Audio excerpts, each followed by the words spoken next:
வணக்கம். நான் உங்கள் ராகவ்குமார். இது தீபிகா அதிர்வுகள். மீண்டும் ஒரு விமர்சனத்தில் உங்களை சந்திப்பதை மகிழ்ச்சி. அனைவருக்கும் புத்தாண்டு நல்வாழ்த்துக்கள்.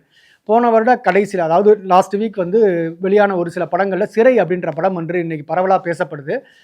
குறிப்பா இந்த வருடத்துல வந்த ஒரு முக்கியமான படம். அதே மாரி தமிழ் சினிமால சமீப காலத்துல வந்த சிறந்த படங்கள்லயும் சிறை படத்துக்கு ஒரு ஒரு முக்கியமான இடம் இருக்கு. இந்த படத்த சுரேஷ் ராஜகுமாரி அப்படின்றவரு டைரக்ட் பண்ணியிருக்காரு. இந்த படத்துல விக்ரம் பிரபு முக்கியமான கேரக்டர்ல நடிச்சிருக்காரு. அக்ஷய் அப்படின்றவர் ஒரு இன்ட்ரோடியூஸ் ஆயிருக்காரு ஹீரோவா. இந்த படத்தினுடைய கதை என்ன அப்படின்னு நாம பார்க்கலாம். நம்ம விக்ரம் பிரபு ஒரு போலீஸ் கான்ஸ்டபிள் ஏட்டையா. அவருடைய வேலை சிறையில அவருடைய வேலை என்ன அப்படின்னு பார்த்தீங்கன்னா, வேலூர்ல இருக்காரு. வேலூர்ல இருக்கக்கூடியவர் அங்க இருக்க கைதிகளை அழைச்சிக்கிட்டு வேற வேற ஊர்களுக்கு போய் அதனுடைய கோர்ட்ல அவங்களை ஆஜர் பண்ண வைக்க வேண்டியது இவருடைய கடமை. இதுதான் அவருடைய டியூட்டி. ஒரு நாள் இவர் ஹீரோ அக்ஷய் இவர்கிட்ட வர்றாரு. இவர் வேலூர்ல இருந்து இவருடைய சிவகங்கை கோர்ட்டுக்கு இவரை கூட்டிட்டு போகணும். வேலூர்ல இருந்து சிவகங்கைக்கு கூட்டிட்டு போனோம். அதுதான் இந்த முக்கியமான ஒரு வேலை அவருக்கு. அப்படி அவங்க 2 பேரும் போறாங்க. வேலூர்ல இருந்து சிவகங்கைக்கு போறாங்க. போற வழியில இவருடைய மூவ்மெண்ட் எப்படி இருக்குன்னு பார்த்தீங்கன்னா, எங்கேயாவது தப்பிச்சு போயிடுவாரோ அப்படின்ற மாதிரியான ஒரு சிச்சுவேஷன் வருது. திடீர்னு ஒரு டைம் அவர் என்ன பண்ணுறாரு, துப்பாக்கி எடுத்துகிட்டு காணாமல் போயிடுறாரு. ஐயோ காணாமல் போயிட்டாரு அப்படின்னு பார்த்தா கடைசியில் அவர் காணாமல் போகலை. அவர் துப்பாக்கியோடு அங்கே தான் இருந்திருக்காரு. அப்புறம் நாம தான் இவங்களை தப்பாக புரிஞ்சுக்கிட்டோம் அப்படின்னு விக்ரம் பிரபு மற்ற போலீஸ்காரங்க நினைக்கிறாங்க. அதில் விக்ரம் பிரபு அதுக்கப்புறம் கொஞ்சம் மனம் இறங்குறாரு. இறங்கி இவருடைய கதையை கேட்க ஆரம்பிக்கிறாரு. இவருடைய கதை என்ன அப்படின்னு பார்த்தீங்கன்னா, சிவகங்கையில் இவர் வாழ்ந்துக்கிட்டு வர்றாரு. அந்த சுச்சுவேஷனில் இவருக்கும் ஒரு பெண்ணிற்கும் காதல் வருது. அப்போ அந்த பெண்ணினுடைய வீட்டுக்காரங்களுக்கு இது பிடிக்கல. இதனால சிறிய ஒரு தகராறு வருது. இந்த பிரச்சனையில் இவர் சார்ந்திருக்கிற மதமும் இந்த பெண் வீட்டுக்காரர்களுக்கு பிடிக்கல. அதனால இது ஒரு சின்ன மத பிரச்சனையாக வர்றதுனால சில பிரச்சனைகள் இதெல்லாம் ஓடிக்கிட்டு இருக்கு. இந்த சுச்சுவேஷனில் எதிர்பாராத விதமாக நடக்கக்கூடிய ஒரு கைகலப்பில் பெண்ணினுடைய அப்பா இறந்துடுறாரு. அதாவது இந்த ஹீரோவோட நடந்த ஒரு சண்டையில் பெண்ணுடைய அப்பா இறந்துடுறாரு.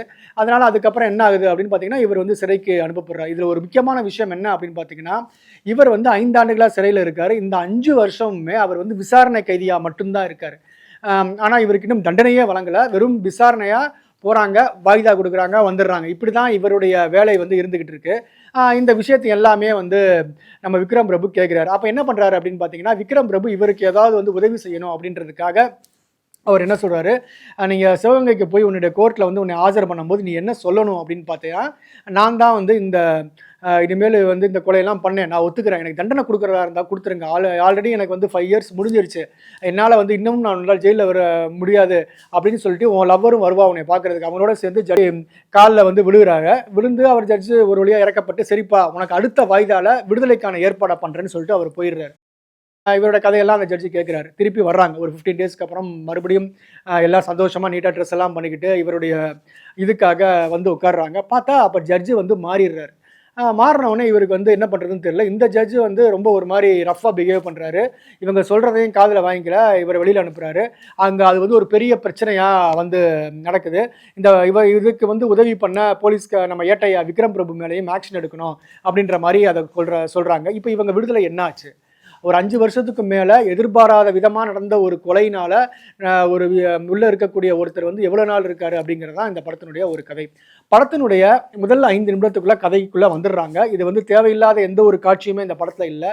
முதல் 5லேருந்து 10 நிமிடத்துக்குள்ளே நம்ம இதுதான் கதை, இதை பற்றி தான் நான் பேச போகிறேன், இது போலீஸ் படம், போலீஸுக்கும் கைதிக்கும் இருக்கக்கூடிய உறவு அப்படிங்கிறத ஒரு 10லேருந்து 15 நிமிஷத்துக்குள்ளே அந்த கதைக்குள்ளே நம்ம டைரக்டர் கொண்டு போயிடுறாரு.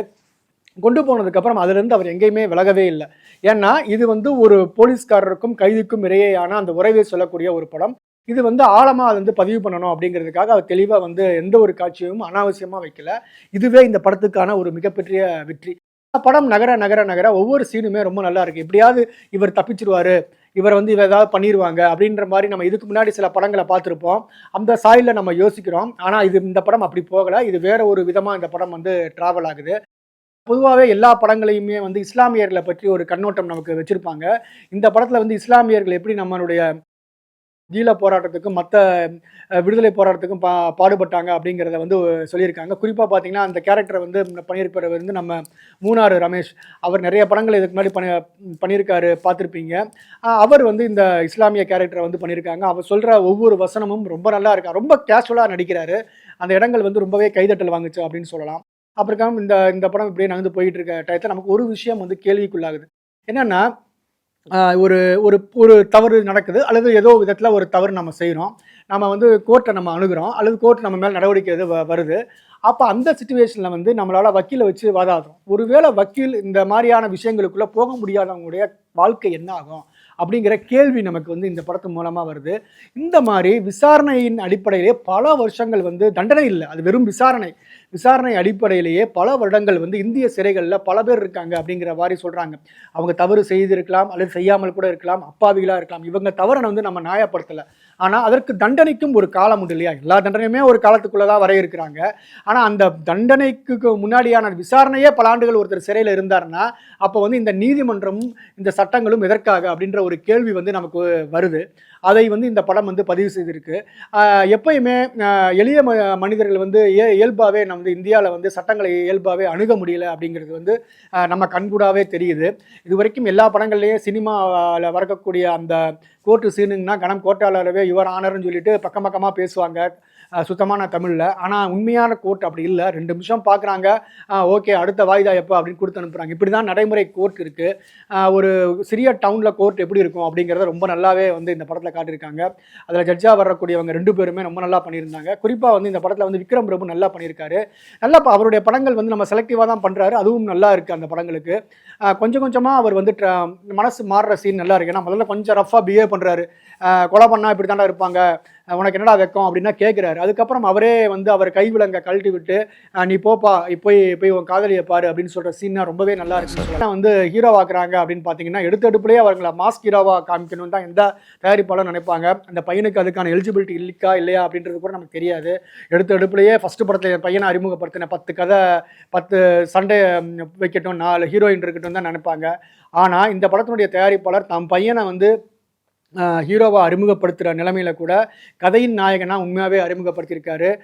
ஒரு சாதாரண இயல்பான மனிதன் எப்படி இருப்பானோ அந்த கேரக்டர் தான் அவர் கொடுத்துருக்காரு. இதுவே இந்த தயாரிப்பாளர் வந்து ஒரு சினிமாவை எப்படி புரிஞ்சிருக்காரு அப்படிங்கிறது வந்து கரெக்டான ஒரு விஷயமா இந்த இடத்துல நம்ம வந்து பார்க்குறோம். ஹீரோயினாக நடித்தவங்களும் நல்லாவே பண்ணியிருக்காங்க அப்படின்னு சொல்லலாம். எல்லா கூட இருக்கக்கூடிய போலீஸ்காரங்க எல்லாருமே இந்த படத்தில் வந்து கரெக்டாகவே நடிச்சிருக்காங்க. குறிப்பாக ஏற்கனவே சொன்ன மாதிரி மூணார் ரமேஷ் நல்ல ஒரு ரோல் பண்ணியிருக்காரு. எல்லா கேரக்டருமே கரெக்டாகவே வந்து பண்ணியிருக்காங்க. அதே மாதிரி நம்ம இந்த படத்தினுடைய ஒளிப்பதிவும் வந்து இந்த படத்துக்கு எவ்வளவு தேவையோ அந்த அளவில் கரெக்டாக இருக்குது. ஜஸ்டின் பிரபாகரனோட பின்னணி இசை கூடவே சப்போர்ட் பண்ணுது. பெரிய அளவில் பாடல்கள் நம்மளை இருக்கலை, ஆனால் வந்து பின்னணி இசை வந்து நம்மளை வந்து நம்ம நல்லாவே வந்து அட்ராக்ட் பண்ணியிருக்கு அப்படின்னு நம்ம வந்து சொல்லலாம். குறிப்பாக அந்த ட்ராவல் வழியாக கதை சொல்லும்போது ரொம்பவே நல்லா இருக்குது. இந்த படம் வந்து இது வரைக்கும் இந்த மாதிரி ஒரு போலீஸ் வெர்சஸ் கைதி அப்படின்ற ஒரு இதில் வந்து நமக்கு படங்கள் வந்ததில்லை. வந்தால் கூட அது வந்து ஒரு எக்ஸாகரேட் பண்ணப்பட்டதாக தான் இருக்கும். இதில் எக்ஸாகரேட்ஸும் எதுவும் இல்லை. அதுவும் குறிப்பாக ஏற்கனவே சொன்ன மாதிரி நீதிமன்ற காட்சிகள் வந்து ரொம்ப யதார்த்தமாக இருக்குது. நீதிமன்றத்தில் இருக்கக்கூடிய மற்ற மனிதர்களுடைய முகங்கள்னு பார்த்தீங்கன்னா ஏதோ ஒரு உணர்ச்சி வசப்பட்டு செய்கிற தப்பு பண்ணிட்டு வர்றவங்களா தான் அவங்க இருக்காங்க. ஒரு திட்டம் போட்டு திருடுறவங்களும் கொள்ளையடிக்கிறவங்களும் இந்த மாதிரிலாம் நம்ம நீதிக்காக காத்துக்கிட்டு இருந்த மாதிரி எதுவுமே தெரியல. டக்குன்னு அவங்களுக்கு அடுத்த லெவலில் ஓகே அவங்களுடைய விஷயங்கள் நகருது. ஆனால் எளிய மனிதர்கள் எவ்வளோ தூரம் வந்து இந்த சட்டங்களுடைய கைகள் ரொம்ப அழுத்துது அப்படிங்கிறத நம்ம வந்து பார்க்குறோம் இந்த படத்தில். இந்த படம் வந்து எல்லாருக்கும் ஒரு பார்வை இருக்கலாம். ஆனால் என்னுடைய பார்வை எப்படி இருக்குது அப்படின்னு இந்த படத்தை பற்றி பார்த்தீங்கன்னா, இந்த படம் வந்து எளிய மனிதர்கள், குறிப்பாக விளிம்பு நிலையில் இருக்கக்கூடிய மனிதர்கள் தவறு செஞ்சாங்க அல்லது வந்து ஏதோ விதத்தில் வந்து சட்டத்தால் வந்து பாதிக்கப்பட்டாங்கன்னா சட்டத்தின் மூலமாகவே அவங்களுக்கு வந்து தீர்ப்பும் நியாயமும் கிடைக்க ரொம்ப காலதாமதமாகுது. இதில் வாழ்க்கையில் பெரும்பான்மையான வருடங்களை வந்து அவங்க கோர்ட்லையும் போலீஸ் ஜெயிலையுமே தொலைச்சிடுறாங்க அப்படிங்கிறது ரொம்ப வருத்தத்தோடு இந்த படத்தை நான் வந்து பதிவு செஞ்சுருக்கிறேன். இந்த படத்தினுடைய டைரக்டர் வந்து பார்த்திங்கன்னா நம்ம வெற்றிமாறன்ட்ட வந்து உதவியாளராக இருந்தவர். பொதுவாக வெற்றிமாறன்கள் படத்தை பற்றி நமக்கு தெரியும். விசாரணை, விடுதலை இந்த படத்துலனா அவர் எப்போயுமே பார்த்தீங்கன்னா மனித உரிமை மீறல்கள், யாரோட மனித உரிமை மீறல்கள், குறிப்பாக பார்த்தீங்கன்னா நம்மளுடைய போலீஸ்காரங்க செய்யக்கூடிய ஹியூமன் ரைட் வயலேஷன் தான் அவர் பதிவு பண்ணியிருப்பார். இயல்பாகவே அவருடைய படத்தில் வந்து அது இருக்கும். மனித உரிமை மீறல்கள் வந்து பற்றி தான் அவர் வந்து பேசியிருப்பார். ஆனால் இந்த படம் காவல்துறையினர் இருக்கிற இன்னொரு ஒரு கைண்டான ஒரு விஷயத்தை வந்து காட்டுது.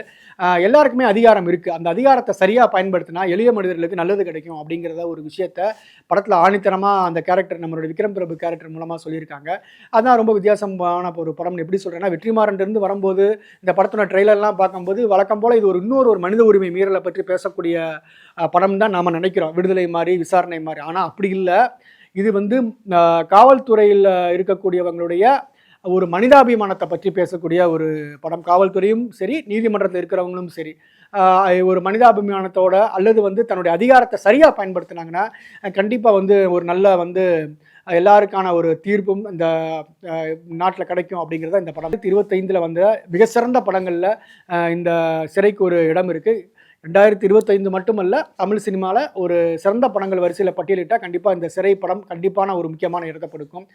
இந்த படத்தை கொடுத்த இயக்குனருக்கும் இந்த படத்தில் நடித்த விக்ரம் பிரபுவும் கண்டிப்பாக இந்த இடத்துல ஒரு நம்ம நன்றியை சொல்லியிருக்கிறோம். இந்த படத்தை சிறை படத்தை நீங்கள் தியேட்டரில் போய் பாருங்கள். ஏன்னா நல்ல படத்தை வந்து வேணும் அப்படின்னு நம்ம நினைக்கும் போது கண்டிப்பாக நல்ல படம் வந்தால் நம்ம அதுக்கு ஆதரவு கொடுக்கணும்.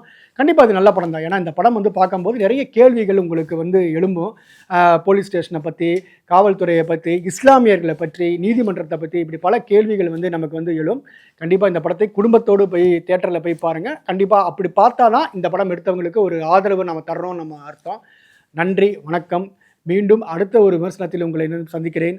உங்களிடமிருந்து விடைபெறுவது ராகவ் குமார், தீபிகா அதிர்வுகளுக்காக.